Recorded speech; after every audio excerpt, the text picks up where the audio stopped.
1886 ஆண்டு நடைபெற்ற தொழிலாளி வர்க்கத்தின் மகத்தான போராட்டத்தில் சில தோழர்கள் கொல்லப்பட்டார்கள். ஒரு சிலர் நீண்ட தண்டனைக்கு ஆளாக்கப்பட்டார்கள். வரலாறு காணாத குரூர அடக்குமுறைகள் மேற்கொள்ளப்பட்டன. ஒரே ஒரு கோரிக்கை தான் அவர்கள் வைத்தார்கள். 24 மணி நேரத்தில் ஒரு 16 மணி நேரம் வேலை செய்ய வேண்டும். விடிந்தவுடன் வேலைக்கு சென்று இரவு தொடங்குகிற போதுதான் திரும்ப வேண்டும் என்ற நிலை மாற வேண்டும். எங்களுக்கு 8 மணி நேரம்தான் வேலை செய்ய முடியும். மீதி 8 மணி நேரம் நாங்கள் ஒருங்கி ஓய்வெடுக்க வேண்டும். மீதி 8 மணி நேரம் எங்கள் தேவைகளை நிறைவேற்றிக் கொள்ள வேண்டும் என்ற முறையில் பிரித்து முன்வைத்து நடந்த மாபெரும் போராட்டத்தில் உயிர் நீத்த தியாகிகளின் நினைவை கொண்டு தொழிலாளி வர்க்க போராட்ட வரவு செலவு கணக்கு பார்க்கிற தினமாகத்தான் மே 1ஆம் தேதி கொண்டாடப்படுகிறது. நாம் வெறும் குண்டுச்சட்டி குதிரைகள் அல்ல, கூட்டு புழுக்கள் அல்ல. நம்முடைய உடலை ஒரு கூட்டுக்குள் இழுத்து தன்னை பாதுகாத்துக் கொள்வதற்கு கம்யூனிஸ்டுகள் உலகு தழுவிய பார்வை கொண்டவர்கள். உலகத்தில் மனிதகுலம் எங்கு பாதிக்கப்பட்டாலும் அவர்களுக்காக குரல் எழுப்பி தங்கள் ஆதரவை வெளிப்படுத்துகிற மனோபாவம் கொண்டவர்கள். உலகம் முழுவதையும் நேசிக்கின்றவர்கள். மனிதகுலம் பரிபூரண விடுதலை அடைய வேண்டும். வெறும் அரசியல் விடுதலையோ பொருளாதார விடுதலை மட்டும் அல்ல, சமூக வாழ்விலும் பரிபூரண விடுதலை அடைய வேண்டும். அவற்றை அடைய வைப்பதற்கான அறிவியல் பார்வையோடு செயல்படுகிறவர்கள் கம்யூனிஸ்டுகள். உலகத்தில் அத்தகைய ஒரு மாற்றத்தை கொண்டு வருவதற்காகவே தங்களை அர்ப்பணித்துக் கொண்டவர்கள் கம்யூனிஸ்டுகள். வெறும் அற்ப பதவிகளின் கண்ணோட்டத்தோடு அல்ல, அடிப்படையிலேயே மற்ற அரசியல் கட்சிகளிலிருந்து கம்யூனிஸ்டுகளை பிரித்து காட்டுகிற ஒன்று நடப்பில் உள்ள சமூக அமைப்பு முறையையே அடியோடு மாற்றியமைப்பதுதான் எங்கள் குறி. அதை நோக்கித்தான் எங்கள் பயணம். அதை நோக்கி நடைபெறுகிற பயணத்தில் பல அனுபவங்களை நாங்கள் கண்டிருக்கிறோம். அவை குறித்தும் நான் விரிவாக பேச விரும்பவில்லை. ஆனால் இந்திய நாட்டில், நம்முடைய தாய் நாட்டில் நடைபெறுகிற சில விஷயங்கள் கவலை அளிக்கின்றன. 10 ஆண்டுகளுக்கு முன்னர், 11 ஆண்டுகளுக்கு முன்னர் இந்தியாவில் ஒரு அபாயகரமான அரசியல் திருப்பம் ஏற்பட்டது. அந்த அரசியல் திருப்பம் என்பது சமூகம் முன்னேற வேண்டும், மென்மேலும் வளர வேண்டும் என்ற பார்வைக்கு எதிராக சமூகத்தை பின்னுக்கு இழுக்கக்கூடிய தீய சக்திகள் அதிகாரத்தை கைப்பற்றிக் கொண்டுள்ளன. இவர்களின் நோக்கம் சமூகத்தில் பெரும்பகுதி யார்? விவசாயிகள், தொழிலாளர்கள், உழைக்கின்ற மக்கள். உலகத்தின் தேவைகளை நிறைவேற்றுவதற்கு உழைக்கின்றவர்கள்தான் தொழிலாளி வர்க்கமும் விவசாய வர்க்கமும். அவர்களை தனிமைப்படுத்தி கோடீஸ்வரர்களை, பெருமுதலாளிகளை காப்பாற்றுவதற்கான ஒரு ஆட்சி இந்தியாவில் ஏற்பட்டது. இந்தியாவின் துரதிர்ஷ்டமாகும். இந்த ஆட்சியை எதிர்த்து அப்புறப்படுத்த வேண்டியது ஒரு தேசபக்தனுடைய கடமை. உண்மையிலேயே ஒரு தேசபக்தி என்பது எது? எது தேசம்? வகுப்பறைகளிலே தொங்குகிற வரைபட எல்லைக்குள் இருக்கிற நிலப்பரப்பா தேசம்? இந்த ரோடும் மண்ணும் மரமும் கட்டைகளுமா தேசம்? இந்த தேசத்தில் வாழுகிற 145 கோடி மக்கள் தான் தேசம். இவர்களின் அனைவரின் நலன்களை எவன் முன்னிறுத்துகிறானோ அவன்தான் தேசபக்தன். அனைவரின் நலன்களுக்கு பொருத்தமான கொள்கைகளை எவன் முன்வைக்கிறானோ அவன்தான் நாட்டு நலனில் அக்கறை கொண்டவன். அதில் முதலிடத்தில் இருக்கின்றவர்கள் கம்யூனிஸ்டுகள். நாங்கள் தான் அந்த கண்ணோட்டத்தோடு இருக்கிறோம். எங்களுக்கு அவன் தீண்டாத சாதி, இவன் தீண்டுகிற சாதி, இவன் அந்த மதம், இந்த நிறம் என்றெல்லாம் பேதமில்லை. எங்களுக்கு இரண்டே இரண்டு தான். ஒன்று, மனித உழைப்பை சுரண்டி பிழைக்கிற கூட்டம், மனித உழைப்பை சுரண்டி வாழ அனுமதிக்கிற முறை, இவற்றை நாங்கள் எதிர்க்கிறோம். மனிதன் மனித உழைப்பு சக்தியை பயன்படுத்தி கோடிக்கணக்கில் குவித்துக் கொள்ளுகிற அந்த மாயாஜாலத்திற்கு முற்றுப்புள்ளி வைக்க போராடுகிற கட்சி கம்யூனிஸ்டுகள் தான். அதுதான் எங்கள் நிரந்தர போராட்டம். அதை நோக்கித்தான் எங்கள் ஒவ்வொரு அடியும் எடுத்து வைக்கப்படுகின்றது. அந்த அடிப்படையில் இருந்துதான் நாங்கள் இந்த சர்க்காரை மதிப்பீடு செய்கிறோம். எங்களுக்கு ஒன்றும் தனிப்பட்ட குரோத விரோதங்கள் இல்லை. கம்யூனிஸ்டுகள் லாவணி கச்சேரி நடத்துவதில்லை. கம்யூனிஸ்டுகள் அரசியல் ரீதியாக, பொருளாதார ரீதியாக, சமூக வாழ்வின் சர்வாம்ச நிலைமைகளையும் கவனித்து இதன்பால் சர்க்காரின் கொள்கை என்ன என்பதை எடை போட்டு பார்த்து மதிப்பீடு செய்கிறோம். அப்படி மதிப்பீடு செய்கிற போதுதான் நாங்கள் இந்த சர்க்காரை முழு வலிமையோடு எதிர்க்கிறோம். இந்த சர்க்கார் நீடிக்கிற வரை இந்த நாடு நாசமாகும். நாட்டை காப்பாற்ற யாராவது விரும்பினால் இந்த ஆட்சியை வீழ்த்த வேண்டும், வெளியேற்ற வேண்டும். இதுதான் இன்றைய தேசபக்த கடமை. இந்த கடமையைத்தான் நாம் நிறைவேற்ற வேண்டும் என்று மக்களுக்கு நாங்கள் தொடர்ந்து சொல்லுகிறோம். தொடர்ந்து அவர்களின் புத்தியை கூர்ந்திட்டுகிறோம், அவர்களை விழிப்படைய வைக்கிறோம். நான் ஒரு உதாரணத்தை சொல்லுகிறேன். பிஜேபியினர் பதில் சொல்ல முடியுமா? சில வருடங்களுக்கு முன்னர் மதுரையில் ஒரு மாணவன் தூக்கு போட்டு தற்கொலை செய்து கொண்டான். எதற்காக? படிப்பதற்காக வங்கியில் லோன் வாங்கினான். அந்த லோனை படிப்பு முடிந்தவுடன் கட்ட முடியவில்லை. ஏன்? வேலை கிடைக்கவில்லை.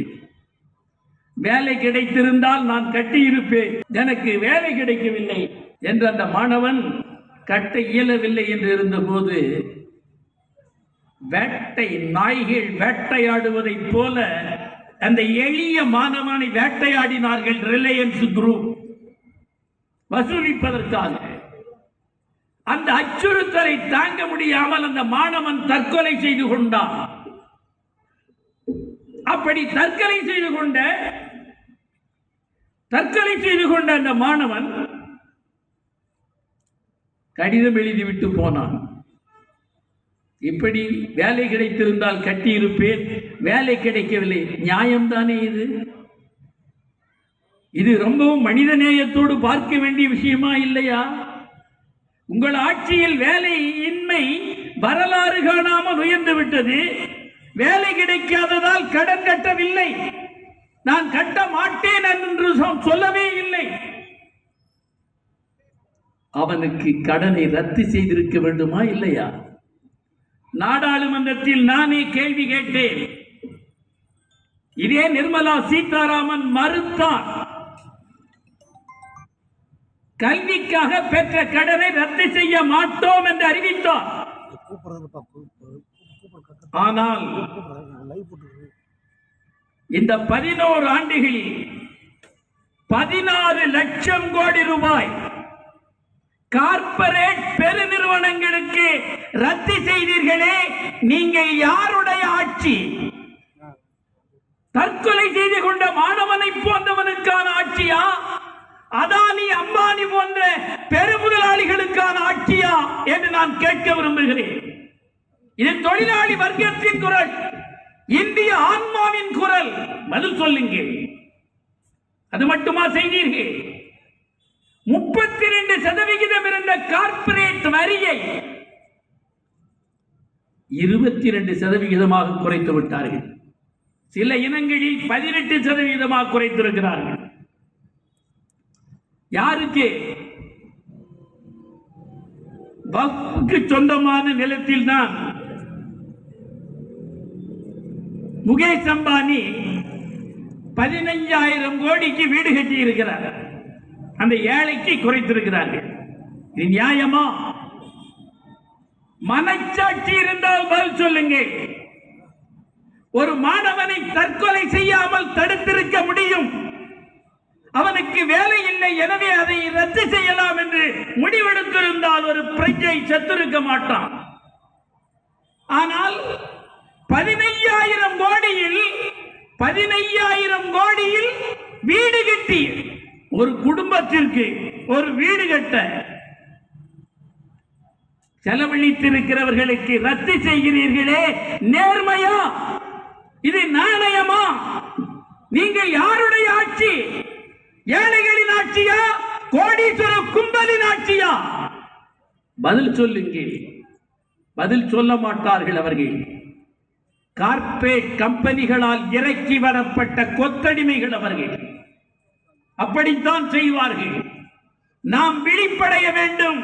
கம்யூனிஸ்டுகளே, நாம் மக்களை விழிப்படைய வைத்து இந்த திருட்டுத்தனங்களை புரிய வைக்க வேண்டும். அதுதான் இன்றைய அரசியல் தேவை. நான் நிறைய பட்டியலிட முடியும். சேட்டலைட் மூலம் கிருஷ்ணா கோதாவரி நதி தீரத்தில் புதைந்து கிடக்கிற கனிம வளம் பலவற்றை கண்டறிந்தார்கள். கிருஷ்ணா நதி கோதாவரி நதிக்கு அடியிலே அடர்த்தியான உலக தரம் வாய்ந்த எரிவாயு புதைந்திருந்ததை கண்டறிந்தது சர்க்கார். சேட்டலைட் செலவுக்கு மக்களின் வரிப்பணம். கண்டறிந்தீர்கள். அதை எடுக்கின்ற உலக தரம் வாய்ந்த கருவிகளை கொண்டுள்ள ONGC பயன்படுத்தப்படவில்லை. ONGC என்பது அரசின் பொதுத்துறை, மக்களின் துறை. அது மக்களின் சொத்து. அது அதற்கு கொடுக்கவில்லை. யாருக்கு கொடுத்தது இந்த சர்க்கார்? முகேஷ் அம்பானிக்கு கொடுத்தார்கள். எல்லோரும் தான் காங்கிரஸ் காலத்தில் கொடுக்கப்பட்டு இவர்கள் காப்பாற்றினார்கள். நடந்தது இதே இந்தியாவில். ஒரு யூனிட் ஒன்றுக்கு எவ்வளவு விலை நிர்ணயம் செய்தார்கள் அன்றைக்கு 2004? இப்பொழுது அதற்கு எவ்வளவு விலை நிர்ணயம் செய்திருக்கிறார்கள்? ஒரு யூனிட் $8 விற்றுக் கொள்ளலாம். $8.4 விற்றுக் கொள்ளலாம். ஒரு வருடம் ஒன்றுக்கு $4.8 விற்றதற்கு 1,00,000 கோடி அவர்களுக்கு லாபம் வந்தது. முகேஷ் அம்பானிக்கு. அவர்களுக்கு தான் வரியை குறைத்தீர்கள். அவர்களுக்கு தான் வாங்கிய கடனை ரத்து செய்கிறீர்கள்.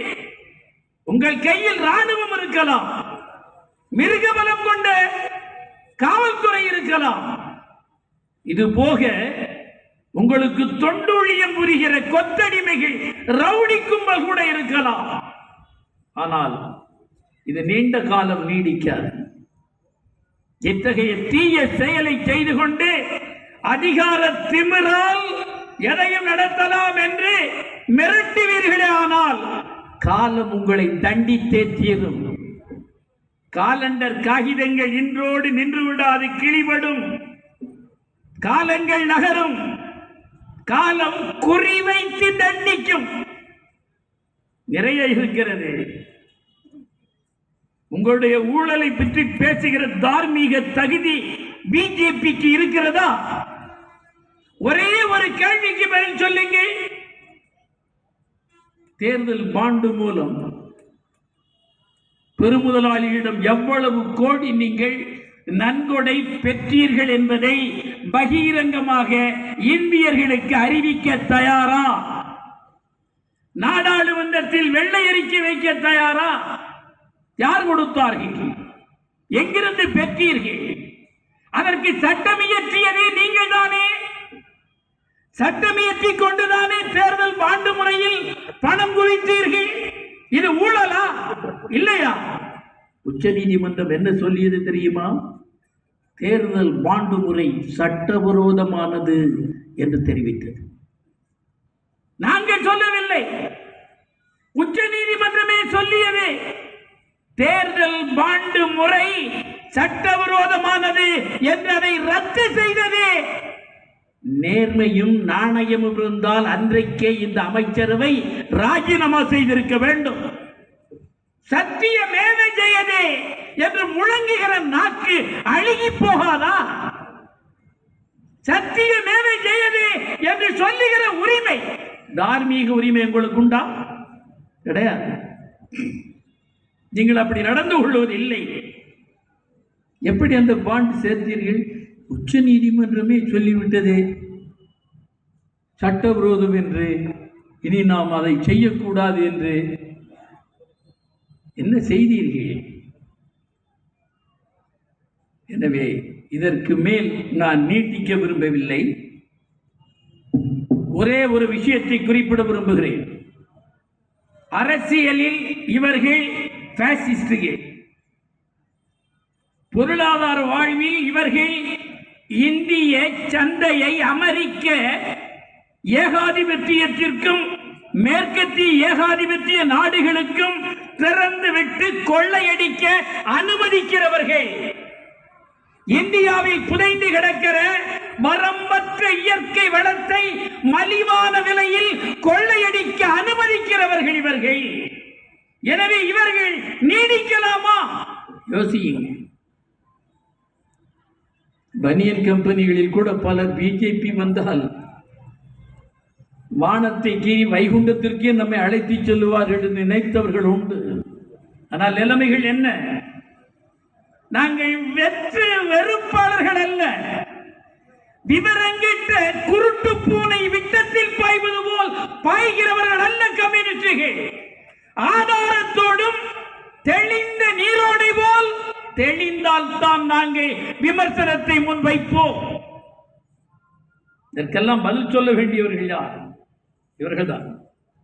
இவர்கள் பதில் சொல்ல வேண்டும். பதில் சொல்ல மாட்டார்கள். பதில் சொல்ல வைக்கின்ற காலம் வரும். உலகம் முழுவதும் இதே எதேச்சதிகாரத்தையும் பாசிஸ்ட் டெண்டன்சியோடு ஆண்ட ஆட்சிகள், அவர்களின் மணிமகுடங்கள் எல்லாம் மண்ணில் புதைந்து மடிந்தன. அவர்கள் கதைகள் முடிந்தது. ஆனால் இன்றைக்கும் வரலாற்றின் தண்டனையை புரிந்து கொள்ளாமலேயே ஆடிக்கொண்டிருக்கிறது பிஜேபி அரசு. அவ்வளவு நல்லதல்ல. இந்த ஆட்டத்தை நிறுத்திக் கொள்ளுங்கள். எவ்வளவுதான் நீங்கள் மிக மோசமான, குரூரமான, மிருகத்தனமான, மனிதாபிமானமற்ற சட்டங்களால் எதிர்ப்பை தகர்க்கிறீர்கள். பாசிசம் என்பது எது? எதிர்கருத்தை முன்வைத்தவனை கொன்று அழிக்கும். அது பாசிசம். நாங்கள் முன்வைக்கிற சோசியலிசம் எது? எதிர்கருத்தை வென்று எடுக்கும், கொன்று அழிக்காது. பாசிசம் கொன்று அழிப்பது, சோசியலிசம் வென்று எடுப்பது. அதுதான் எங்கள் வழி. அதுவே நாங்கள் தேர்ந்தெடுத்துக் கொண்ட பாதை. அந்த பாதையில் தான் நாங்கள் பயணம் போய்க் கொண்டிருக்கிறோம். எனவேதான் குறிப்பிட விரும்புகிறேன், பாசிஸ்டுகள் மனோபாவம் கொண்டவர்கள் இவர்கள். பொருளாதாரத்திலும் அந்நிய கம்பெனிகள் இனி என்ன ஆகும் என்றே தெரியாது. எல்லா இடங்களிலும் வனவளம், கடல் வளம், நிலவளம், விண்வெளி, சகல அமைப்புகளிலேயும் ஏகாதிபத்திய ஊடுருவல் அதிகரித்து விட்டது. இந்திய சந்தையை அந்நிய, குறிப்பாக அமெரிக்க ஏகாதிபத்தியம் இட்ட கட்டளைகளை நிறைவேற்றுகிற ஒரு அடிமை நாடாக இந்தியா மாற்றப்பட்டு கொண்டிருக்கிறது. இது ஆபத்து. காலத்தில் கம்யூனிஸ்டுகள் எச்சரிக்கிறோம், காலத்தில் இந்தியா விழிக்க வேண்டும் எச்சரிக்கிறோம். ஆனாலும் அவை செய்யவில்லை என்றாலும் நாங்கள் பலர் நினைக்கிறார்கள் இவர்கள் எல்லாம் சின்ன கட்சிகள், சிறுத்து போய்விட்டார்கள் என்று. 14 கோடி பேர் இருக்கிறார்களாம் இவரிடம். பிஜேபியிடம். இந்தியா உலகத்தில் எங்களுக்கு கோடான கோடி பேர் இருக்கிறார்கள். நீங்கள் என்ன இங்கே இந்த அரிசிக்கடை வீதியில் செந்துண்டு போட்டுக்கொண்டு திரிகிறவர்கள் தான் என்று நினைக்கிறீர்களா? உலகத்தின் அனைத்து கண்டங்களிலேயும் இருக்கிற நாடுகளிலேயும் இங்கே நாங்கள் பேசுவதை போல் பேசுகிற கம்யூனிஸ்டுகள் இருக்கிறார்கள். இந்த ரத்த ஜெண்டா உலகெங்கும் இருக்கிறது என்பதை புரிந்து கொள்ளுங்கள். நாங்கள் லட்சிய வெறியோடு போராடுகிறவர்கள். உங்களைப் போல் குறுகிய குண்டு சட்டிகள் அல்ல, விசால பார்வை கொண்டவர்கள். விசால பார்வையை இதே தமிழ் மண்ணும் மரபும் எங்களுக்கு கற்றுக் கொடுத்தது. யாதும் ஊரே யாவரும் கேளீர் சொல்லவில்லையா? உலகம் முழுவதையும் நாங்கள் நேசிக்கின்றவர்கள், உலகம் முழுவதும் எங்கள் ஊராக கருதுகின்றவர்கள். நாங்கள் தான் மிகச் சரியான தமிழ் பண்பாட்டின் நிலைகுத்தி நிற்கிறவர்கள். அதை முதலில் புரிந்து கொள்ளுங்கள். நீங்கள் இந்த தமிழ் பண்பாட்டின் மரபுக்கு நேர் எதிரானவர்கள் பிஜேபியினர். ஏதோ ஒரு காரணத்தை வைத்துக் கொண்டு இறைவனின் பெயரால், ராமனின் பெயரால் பெய்து கொண்டிருந்தார்கள். நான் கேட்கிறேன், ஒரு விளக்கம் அளிப்பீர்களா? ராமனுக்கு நெடுஞ்சான் கடையாக விழுந்தீர்கள். எல்லா இடத்திலும் திருநீறு பூசி பக்தி பழம்போல் நின்றீர்கள், பூஜை செய்தீர்கள், கோயில் கட்டினீர்கள். அந்த ராமனே உங்களை தோற்கடித்து விட்டானே. ராமனுக்கு நீங்கள் கோயில் கட்டிய இடம் பைசாபாத் நாடாளுமன்றம். அதிலேதான் அயோத்தி இருக்கிறது. அந்த அயோத்தி, ராமன் பிறந்த அயோத்தி இருக்கிற பைசாபாத் நாடாளுமன்றத்தில் சமாஜ்வாதி கட்சி தான் வென்றது. பிஜேபி தோற்கடிக்கப்பட்டது. கடவுள், இறைவன், விஷ்ணுவின் அவதாரம் தானே ராமன், அவனே தோற்கடித்தான். அதனால் தான் நாங்கள் உங்களை தோற்கடித்தே தீருவது என்று இருக்கிறோம். ராமன் காட்டிய வழியது, ராமனே காட்டிவிட்டான். ராம பக்தர்கள் உஷாராகிக் கொள்ளுங்கள். ராமன் அவரோடு இல்லை என்பது இதன் மூலம் தெளிவாகிறது. எனவே சகோதரர்களை, மற்ற விவரங்கள் பின்னர் நடைபெறுகிற நிகழ்ச்சிகளின் போது உங்களுக்கு விளக்கி சொல்லப்படும் என்பதை தெரிவித்து, 20ஆம் தேதி அன்றைக்கு இந்திய நாடு முழுவதும் 50 கோடி தொழிலாளர்கள் வயல்வெளியில் களை எடுக்கிறவர்களிலிருந்து விண்ணில் பறக்கிற விமானங்களுக்கு உதிரி பாகங்களை தயாரிக்கிற தொழிலாளி வரை சகலரும் வேலை நிறுத்தம் மேற்கொள்வார்கள். ஒரு தொழிற்சாலையும் இயங்காது. எல்லா தொழிலாளர்களும் மே 20ஆம் தேதி பரிபூரண வேலை நிறுத்தம். இந்த மோடி சர்க்கார் இந்தியாவை ஆள தகுதியற்ற சர்க்கார் என்று அவர்களை வெளியேற்றுகிற வரை இந்த போராட்டம் தொடரும் என்பதை தெரிவித்து, மீண்டும் உங்களுக்கு மகிழ்ச்சி நிறைந்த மேதின புரட்சிகர வாழ்த்துக்களை தெரிவித்து விடைபெறுகிறேன். வணக்கம்.